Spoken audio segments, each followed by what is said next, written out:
Hello friends, good morning. कैसे हैं सभी लोग? आशा करते हैं कि सभी लोग खुश होंगे, स्वस्थ होंगे। तो फ्रेंड्स, आज हम लोग बीपीएससी टीआरई 4.0 का प्लेटफॉर्म बाय नवीन कुमार सिंह के द्वारा जो टेस्ट लिया जाता है उसमें हिस्ट्री का हम लोग आज सॉल्यूशन करेंगे इन टेस्ट नंबर 283। फ्रेंड्स, आप सभी को मुकेश एकेडमी क्लासेस में सभी को स्वागत है और मेरे चैनल को सब्सक्राइब, शेयर और वीडियो अच्छा लगे तो कमेंट ज़रूर करें। तो चलिए शुरुआत करते हैं फ्रेंड्स क्वेश्चन नंबर 1 से, यानी कि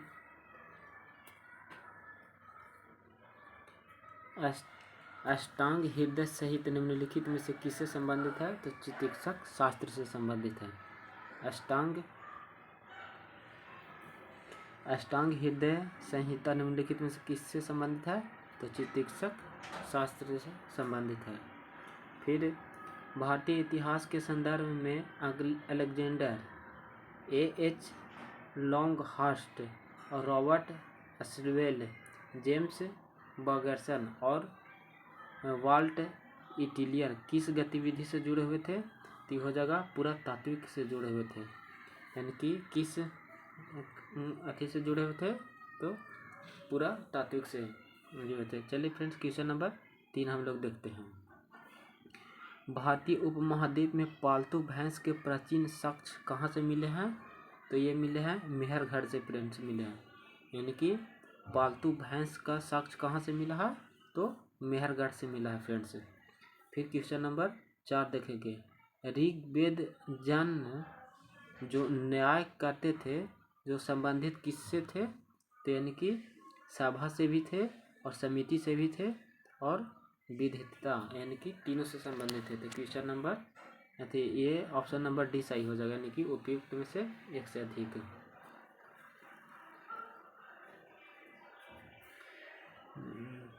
सुल्तानी युग में बौद्ध की कौन सी शाखाएं सबसे प्रभावित था? तो हो जाएगा वज्रयान, यानी कि सुल्तानी युग में बौद्ध धर्म की कौन सी शाखा सबसे प्रभावित था? तो वज्र शाखा सबसे प्रभावित था। क्वेश्चन नंबर 6 देखेंगे।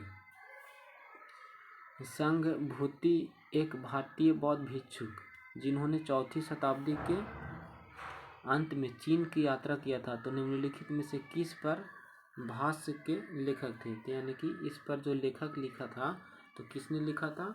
तो हो जाएगा सार्वत्रिवाद विनय, यानी कि आंसर इसका हो जाएगा बौद्ध। शैव संत के लेखक संग्रह को 5वां वेद समझा जाता है, तो उपयुक्त में से संग्रह का नाम क्या है? तो हो जाएगा तिरुमूरा, यानी कि ऑप्शन नंबर 1 आंसर हो जाएगा सही। क्वेश्चन नंबर 8 देखेंगे फ्रेंड्स, यानी कि मौर्य काल में टैक्स को छुपाने यानी कि चोरी को यानी कि टैक्स को छुपाने के लिए इसमें क्या दंड दिया गया था? तो हो जाएगा मृत्यु दंड, यानी कि जो भी मौर्य कालीन में टैक्स को छुपाता था उसे डायरेक्ट मृत्यु दंड दे दिया जाता था। निम्नलिखित में से कौन सी नाटककार भास के द्वारा रचना किया गया था? तो हो जाएगा कि मध्य व्योम किया गया था। भास के द्वारा कौन से रचना किया गया था? तो मध्य व्योम के द्वारा किया गया था। फिर क्वेश्चन नंबर 10 देखेंगे फ्रेंड्स, यानी कि तुलसीदास के संदर्भ में निम्नलिखित में से कौन सा कथन सही है?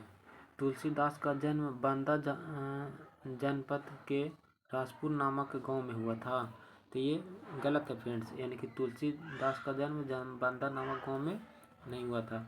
उनकी पत्नी का नाम गीता वाली था, तो ये भी गलत है, यानी कि ऑप्शन सी सही हो जाएगा, यानी कि न तो 1 और न ही 2 ऑप्शन। क्वेश्चन नंबर 11 देखेंगे। ब्रिटिश जनरल ने जिसने हैदर अली को पोटोवा का युद्ध में हराया था उस ब्रिटिश जनरल का नाम क्या था? तो सर आयर कुट था, यानी कि हैदर अली को पोटोनोवा में जो गवर्नर हराया था तो उसका नाम सर आयर कुट था। निम्नलिखित कथनों पर विचार कीजिए, यानी कि कथन दिया गया है, कथन 1, 2, 3 यानी कि 3 स्टेटमेंट दिया गया है। इसके ऊपर विचार करना है कि कौन सा कथन सही है, कौन गलत है। तो बक्सर के युद्ध अक्टूबर 1764 के बाद इलाहाबाद की संधि 1765 ईस्वी पर हस्ताक्षर हुआ था। और फिर ऑप्शन 2 में है बांडीवास का युद्ध 1760 ईस्वी में फ्रेंच सेनापति काउंट डी लाली पराजय हुआ था। फिर हो जाएगा ऑप्शन नंबर 3 अमृतसर की संधि 25 अप्रैल 1890 महाराजा रंजीत सिंह और लॉर्ड मिंटो के बीच हुआ था।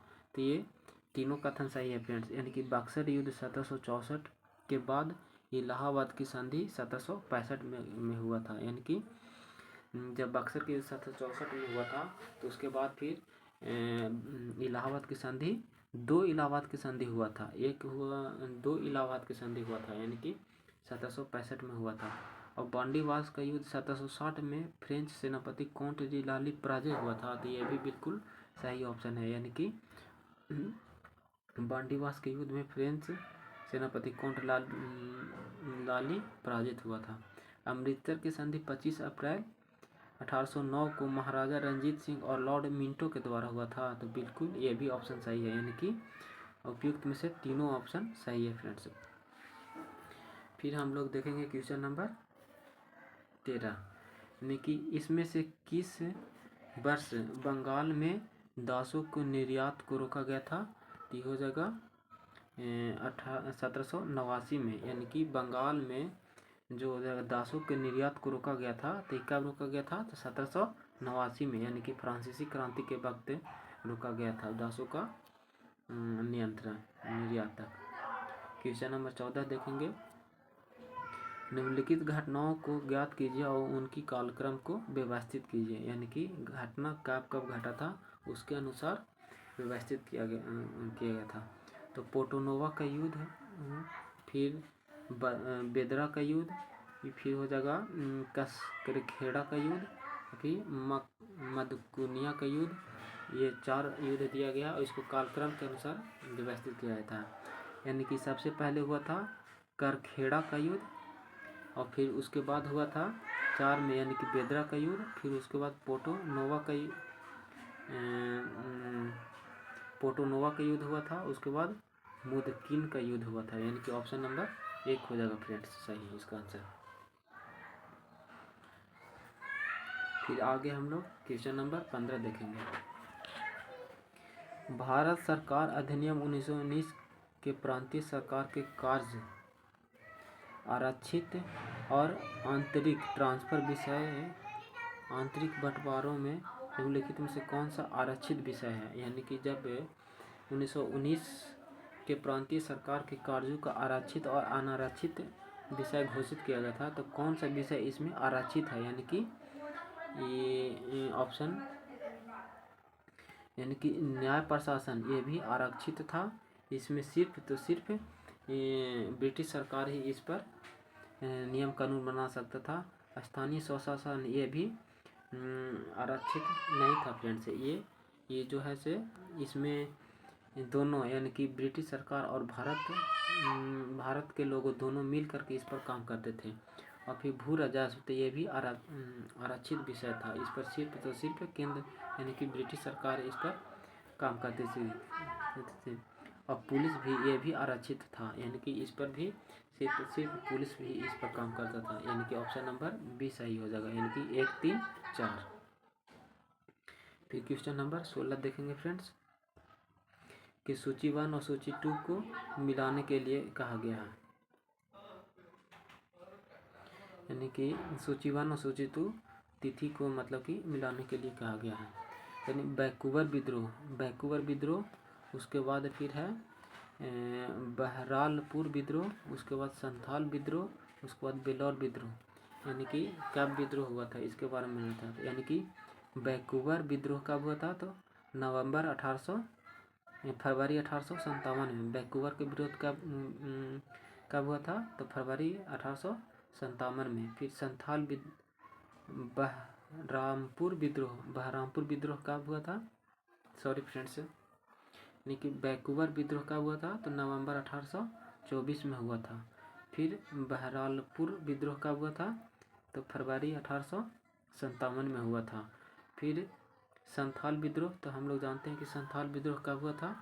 तो यानी कि 1855-56 में संथाल विद्रोह हुआ था। फिर उसके बाद बेल्लौर विद्रोह तो हो जाएगा जुलाई 1806 को। तो फ्रेंड्स ऐसा क्वेश्चन अगर रहेगा तो जो पहले आता है उसको हम लोग पहले मिलान करेंगे। यानी कि संथाल विद्रोह कब हुआ था? तो 1855-56 में हुआ था, हम लोग सभी को याद रहता है लगभग। और बेल्लौर विद्रोह कब हुआ था? तो ये भी जुलाई 1806 में हुआ था। ये दो को मिलाएंगे तो यानी कि सी के 3, तो देखिए इसमें सी के 3 सिर्फ एक ही में है, बाकी नहीं, इसमें भी नहीं है, इसमें भी नहीं है, तो यानी कि ऑप्शन एक आंसर हो जाएगा। डायरेक्ट इसको ऐसे मिलान कीजिए।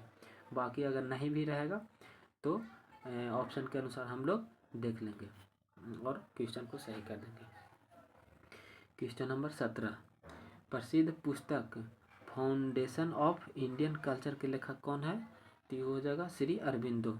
इसका लेखक कौन थे? तो श्री अरबिंदो थे। यानी कि फाउंडेशन ऑफ इंडियन कल्चर के लेखक कौन है? तो श्री अरबिंदो। क्वेश्चन नंबर 18 को देखेंगे। निम्नलिखित में से कौन सा युग सुमेलित नहीं है? यानी कि कौन सा युग में सही नहीं है? तो ठगी का दमन किसने किया था? तो ये हो जाएगा लॉर्ड विलियम बेंटिंग। यानी ठगी प्रथा का अंत किसने किया था? तो लॉर्ड विलियम बेंटिंग। इल्वाट बिल किसने लाया था? तो लॉर्ड रिपन ने। इल्वाट बिल कौन लाया था? तो लॉर्ड रिपन ने। और वर्नाकुलर प्रेस एक्ट, तो ये लॉर्ड रिपन के काल में था वर्नाकुलर प्रेस एक्ट, तो लॉर्ड रिपन में। यहाँ दिया हुआ है कार्जन, तो ये हो जाएगा गलत, यानी कि ऑप्शन नंबर सी सही हो जाएगा। विलियम ए जे आर्कबोल्ड के संदर्भ में निम्नलिखित में से कौन सा कथन सही नहीं है? यानी कि इसमें देखना कि कौन सा कथन सही नहीं है। तो ये राजकीय कॉलेज ढाका के प्राचार्य थे, तो ये भी सही है फ्रेंड्स। यानी कि वे राजकीय कॉलेज ढाका के प्रधानाचार्य थे, विलियम आर्कबोल्ट। ये लाहौर कॉलेज के प्रचारक यानी कि प्राचार्य थे, तो ये भी सही है। ये AM कॉलेज अलीगढ़ के प्रचारक थे, तो ये गलत है। यानी कि विलियम AJ आर्कबोल्टा, यानी कि ये अलीगढ़ कॉलेज के मतलब प्रचारक, मतलब कि क्या प्रिंसिपल नहीं थे, तो ये ऑप्शन गलत हो जाएगा। यानी कि ऑप्शन नंबर सी सही हो जाएगा। कौन सा गलत पूछ रहा है, कौन सा सही नहीं है, तो इसमें question number option number C सही नहीं है, तो ये सी आंसर सही हो जाएगा। लाल बाल और पाल त्रिगुट का कौन सा व्यक्ति भारतीय राष्ट्रीय कांग्रेस के अध्यक्ष रहा था? तो फ्रेंड्स लाल बाल और पाल हम लोग जानते हैं कि गरम दल के नाम से जानते हैं। लाल बाल पाल यानी कि लाला लाजपत राय, बाल गंगाधर तिलक और बिपिन चंद्र पाल को गरम दल के रूप में जानते हैं। तो सिर्फ इसमें बाल गंगाधर तिलक थे, वही इसमें कांग्रेस का अध्यक्ष बने थे, वो भी विशेष अधिवेशन में अध्यक्ष बने थे। ये मतलब कि रेगुलर जो वार्षिक अधिवेशन होता था हर एक दिसंबर में, उसका अध्यक्ष नहीं बन पाए थे, सिर्फ वार्षिक अधिवेशन हुआ था एक, उसमें लाला लाजपत राय बने थे। क्वेश्चन नंबर 21 देखेंगे।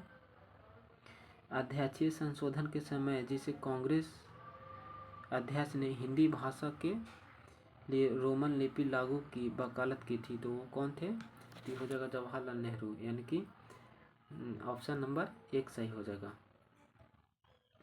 निम्नलिखित वर्गों में से कौन सा 1905 के स्वदेशी आंदोलन से मुख्यतः प्रभावित रहा था? यानी कि जब बंगाल विभाजन 1905 में हुआ था, तो उसके बाद फिर हम लोग स्वदेशी आंदोलन, भारतीय लोग स्वदेशी आंदोलन शुरू किया था, तो कौन सा मुख्य जो है से अप्रभावित था इस आंदोलन से?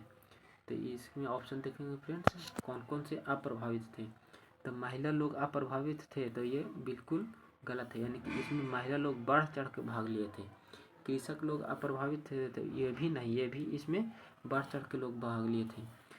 मुसलमान लोग मतलब कि इसमें अप्रभावित थे, तो ये तो बिल्कुल सही है। यानी कि इसमें सॉरी फ्रेंड्स, कौन सा अप्रभावित है? हाँ, मुसलमान लोग अप्रभावित थे और बुद्धिजीवी लोग भी अप्रभावित थे, क्योंकि बुद्धिजीवी लोग को अंग्रेज ने ही पढ़ाया था, तो उन लोग जानते थे कि हम लोग अंग्रेज के साथ विद्रोह नहीं करेंगे। तो यानी कि मुसलमान भी उससे अप्रभावित था और बुद्धिजीवी, यानी कि ऑप्शन नंबर सी सही होगा, यानी कि 2 और 3। ऐसे क्वेश्चन में फ्रेंड्स आपको ध्यान से पहले ऑप्शन को पढ़ना होगा, उसके बाद फिर आप लगाइएगा। इसको में पूछा गया कि कौन सा मुख्यतः अप्रभावित थे, यानी कि उससे संबंधित मतलब कि अप्रभावित थे, तो यानी कि ऑप्शन नंबर सी सही होगा, यानी कि मुसलमान और बुद्धिजीवी अप्रभावित थे। क्वेश्चन नंबर 23 देखेंगे। निम्नलिखित कथनों में से कौन से कथन बी.डी. सावरकर के बारे में सही है? तो ये मतलब बी.डी. सावरकर के बारे में पूछा गया था। उन्होंने अभिनव भारत नामक क्रांति का स्थापना किया था, तो बिल्कुल सही, यानी कि बी.डी. सावरकर अभिनव भारत के संस्थापक थे।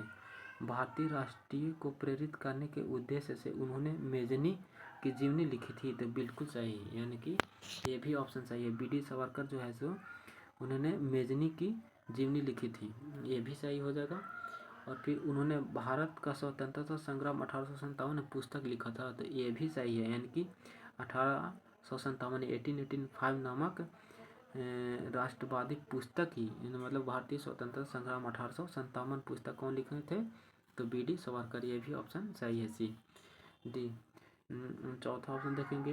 ब्रिटिश कैद से मुक्त होने के लिए वे एक चलते जहाज से कूद पड़े थे, तो ये भी ऑप्शन सही है फ्रेंड्स, यानी कि जो ब्रिटिश कैद से मुक्त होने के लिए जब उन्हें जेल में ले जाया जा रहा था तो चलते जहाज से कूद पड़े थे, तो ये भी सही है, यानी कि ऑप्शन नंबर बी, यानी कि सभी सही है। एक भी सही है और 2 भी सही है और 3 भी सही है, 4 भी सही है, यानी कि ऑप्शन नंबर बी सभी सही है, तो ऑप्शन नंबर बी आंसर सही होगा इसमें।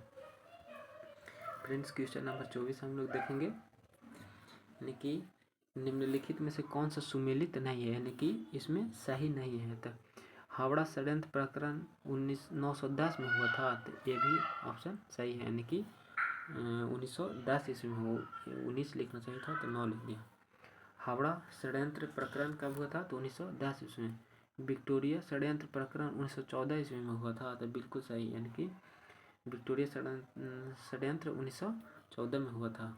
काकोरी षड्यंत्र 1924 में हुआ था, तो ये बिल्कुल गलत है, यानी कि काकोरी षड्यंत्र 1925 में हुआ था, तो ऑप्शन नंबर सी सही, मतलब कि सुमेलित नहीं है, तो ये हो जाएगा सी आंसर सही हो जाएगा इसमें। फ्रेंड्स ऐसे क्वेश्चन में हम लोग क्वेश्चन को ध्यान से पढ़ते हैं, उसके बाद फिर ऑप्शन के अनुसार आंसर दीजिए, यानी कि कह रहा है कि कौन सा सही नहीं है, तो काकोरी षड्यंत्र 1924 में ये गलत हो जाएगा। फिर क्वेश्चन नंबर 25 को देखेंगे हम लोग।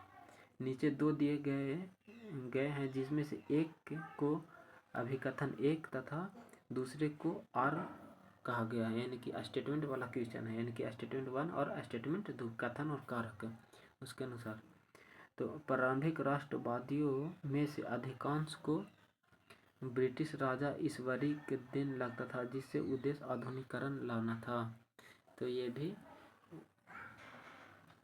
सही है फ्रेंड्स, यानी कि प्रारंभिक राष्ट्रवादियों में से अधिकांश को ब्रिटिश राज ईश्वर देन लगता था और उसे आधुनिकीकरण लाना था, बिल्कुल सही है। उनकी शिकायत केवल भारतीयों ने अन्य ब्रिटिश राज के खिलाफ किया गया था, तो बिल्कुल सही है, यानी कि जो हो जाएगा भारतीयों केवल जो है अन्य ब्रिटिश राज के खिलाफ, जो हो जाएगा ब्रिटिश जो जैसे तैसे मतलब कि राज करते थे उसके खिलाफ करते थे, तो यानी कि ऑप्शन नंबर सी, यानी कि ए और बी दोनों सही है और ए का व्याख्या भी कर रहा है। क्वेश्चन नंबर 26 देखेंगे। भारत के गरीबी का पेट बड़ी बड़ी बातों से नहीं भोजन से भरते हैं, और भूख पेट वाले व्यक्ति को आदर्शवाद की बात करना व्यर्थ है, तो यह कथन किसका है? तो जवाहरलाल नेहरू, यानी कि जवाहरलाल नेहरू ने एक स्टेटमेंट दिए थे कि भारत के गरीबों के पेट बड़ी बड़ी बातों से नहीं भोजन से भरता है, और भूख पेट वाले व्यक्ति को आदर्शवाद की बात व्यर्थ लगता है, यानी कि जो उसको लगेगा कि हाँ चलो अच्छी अच्छी बात करते हैं, तो इसको लगेगा वह बेकार बात कर रहा था। इस कथन कौन कहा था? तो जवाहरलाल नेहरू ने कहा था ये कथन। क्वेश्चन नंबर 27 देखेंगे। 1962 ईस्वी के युद्ध में चीन को युद्ध विराम के लिए कौन सा कारण विख्यात था?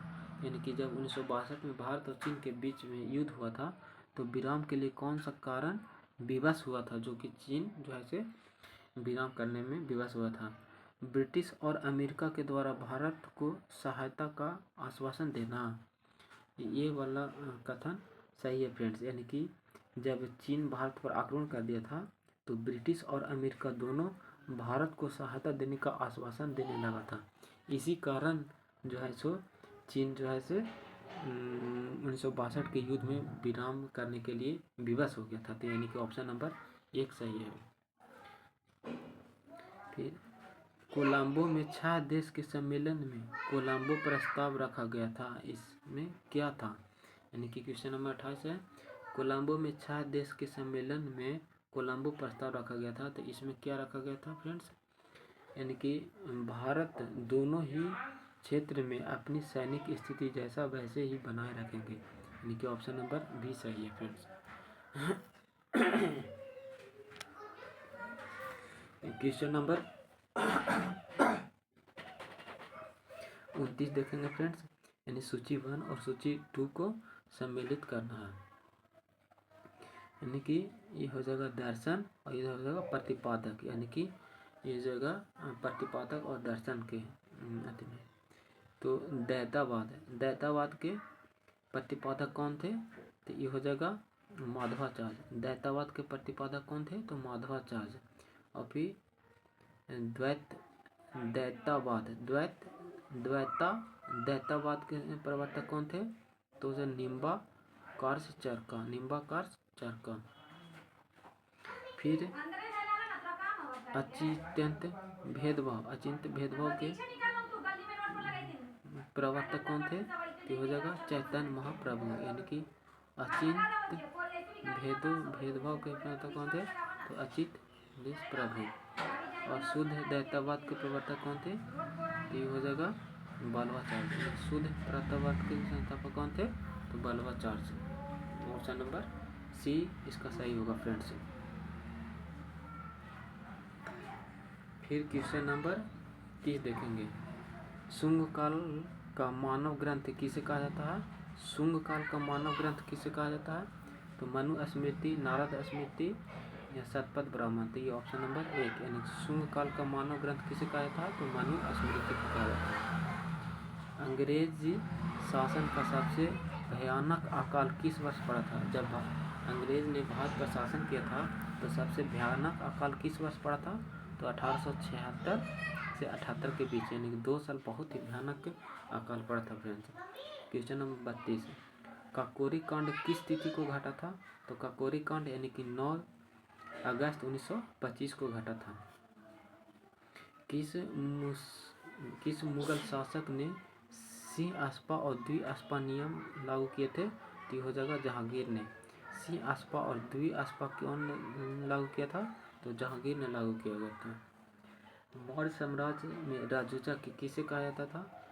मौर्य साम्राज्य में राजूचा यानी कि भूमि अधिकार को कहा था, राजस्व अधिकारी को कहा जाता था, या धर्म की प्रसार करने वाले अधिकारी को कहा जाता था।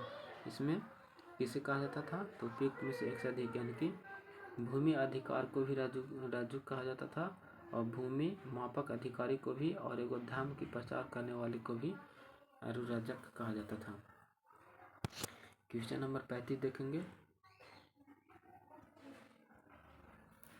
निम्नलिखित में से कौन सा असत्य कथन का चयन कीजिए, यानी कि इसमें गलत कथन कौन है? यानी कि तुकाराम शिवाजी के समकालीन थे, तो बिल्कुल सही। तुकाराम जो है शिवाजी के समकालीन थे। शंकर देव को असम का चैतन्य कहा जाता है, तो बिल्कुल सही, ये भी सही है। यानी कि शंकर देव को असम का चैतन्य महाप्रभु कहा जाता है। और तुकाराम को दास बोध नामक ग्रंथ की रचना किया था, तो ये गलत है फ्रेंड्स। यानी कि तुकाराम ने रामदास बोध का रचना नहीं किया था। क्वेश्चन नंबर 36 देखेंगे। यानी कि 1215 में ताइवान का युद्ध किसके मध्य हुआ था? तो ये हुआ था इल्तुतमिश और यलदोज के बीच। यानी कि ताइवान का युद्ध 1215 में किनके बीच हुआ था? तो इल्तुतमिश और यलदोज के बीच में हुआ था। क्वेश्चन नंबर 27 देखेंगे फ्रेंड्स। यानी कि हुए चुनावों में कांग्रेस ने निम्नलिखित में से 2 प्रांत में बहुमत नहीं मिला था। जब फ्रेंड्स जब प्रांतों में चुनाव हुए थे तो उसमें कौन सा 2 प्रांत था, उसमें कांग्रेस को बहुमत नहीं मिला था। तो यानी कि पंजाब प्रांत और सिंध प्रांत, यानी कि पंजाब में मुस्लिम बहुल क्षेत्र था और सिंध भी मुस्लिम बहुल क्षेत्र था। इसी वजह से कांग्रेस को ये 2 प्रांत में मतलब कि बहुमत नहीं मिला था। बाकी 7 प्रांत में कांग्रेस को फुल बहुमत प्राप्त हुआ था। और 2 प्रांत में कांग्रेस जो है सो मतलब कि गठबंधन के माध्यम से सरकार बनाई थी। तो ये टोटल हो जाएगा 11 प्रांत में चुनाव हुए थे। विष्णु का पहला उल्लेख किस वेद में मिलता है, यानी कि विष्णु का पहला उपदेश किस वेद में मिलता है, तो हो जाएगा ऋग्वेद में मिलता है फ्रेंड्स। विष्णु का पहला उल्लेख किस वेद में मिलता है, तो ऋग्वेद में मिलता है। निम्नलिखित पर विचार कीजिए। गुटनिरपेक्ष देश का प्रथम सम्मेलन था, तो ये भी बिल्कुल सही है। विचार कीजिए और कालक्रम के अनुसार व्यवस्थित करने के लिए बोला है। इजराइल का गठन, उसके बाद राष्ट्रीय संघ का विघटन, स्वेज शहर का संकट।